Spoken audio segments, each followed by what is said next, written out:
Hello. বলো। Busy আছো? না, বলো। একটা কথা বলার ছিল। হ্যাঁ, তাড়াতাড়ি বলো। ছেড়ে কেন যাবে?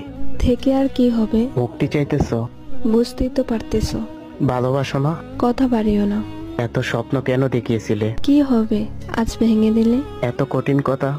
পেও না ব্যথা। ব্যথা তো দিয়েই গেলে। বুঝবে একদিন, সময় হলে। কঠিন হওয়ার কারণ বলা এখন বারণ। জানতে চেয়েছি আমি। বলতে পারবো না আমি। ছেড়ে যেও না। কষ্ট পেও না। জীবন হয়ে গেছে আধার। আলো আবার আসবে। তবে বেশ বলে যাও। বলো কি জানতে চাও? এসেছিলে কেন আমার জীবনে? উত্তর নেই মনের গহীনে। ওকে, ভালো থাকেন।